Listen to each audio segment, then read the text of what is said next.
各位同行们啊，大家看一下，搭一个直播间，手机维修的直播间需要花多少钱啊？这个帅哥大家都认识吧？来打个招呼啊！嗨，来，你嗨，来吧，你介绍一下你这些玩意儿花了多少钱？来，赶紧的！哎呀，真是滴血啊！来，快！就是从所有的预算吗？把你一个一个来，一个一个来。嗯，来，这个多少钱？这个摄像头加这个。镜头的话，新的13070，这个二手的不值钱啊。你买的新的二手的？现在它已经是二手的了。哦。现在它只值7000了。哦，13000买的只能卖7000。对，这个相机的话是 HM3。相机现在行情的话应该在8、9千块钱吧。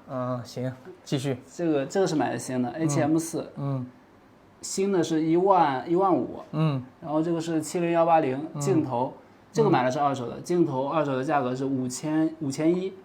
对。然后这个是 ZV-E10嘛，这还有一个，这有一个人像相机，ZV-E10相机的话是5000块钱，是买的新的。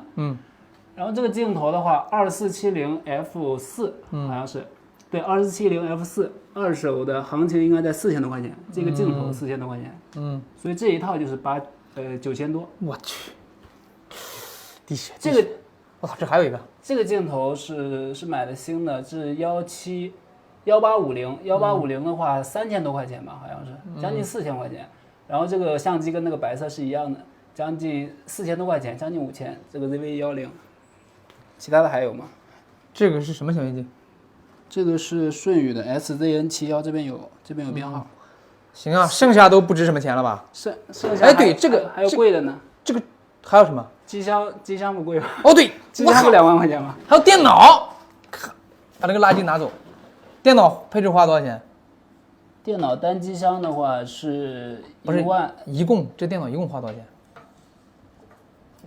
钱？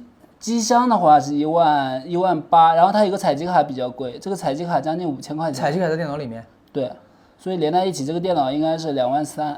败家老爷们儿，你简直就是个，我真服你了。然后这个桌子是在老杨那买的是吧？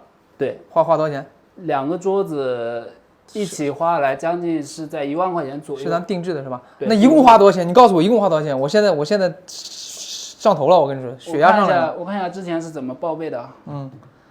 我出差几天，你跟我说你怎么花这么多钱？谁让你花这么多钱的？你什么时候能挣回来？这不很快吗？这个很快。我终于知道为什么慕白开除你了。我跟你这么说，你相信我，一共花了将近15万块钱吧。我的妈呀！将近15万。哎呀，败家子儿！你直播间现在1万人了是吧？直播间能做到1万人了，兄弟们！直播间做到1万人，他不赚钱，你信吗？那就昨天你没有看的时候，那偶尔也上10万了那会儿。对。牛逼！你真的吗？那我问你个问题啊，就咱们同行，如果想让你帮忙搭直播间，你能不能，对不对？可以啊，可以吧？看我手势。好，我不给钱，白帮忙。各位同行们啊，就是搭个直播间，这套花了15万，大家信吗？要命啊！大家如果想搭直播间的话，找小峰。好吧，他网上直播也可以来看看。他的话，现在直播间能做到5000到1万人了吧，常态化。但是现在的话，变现还没开始。不挣钱呗。除了不挣钱都好啊。好。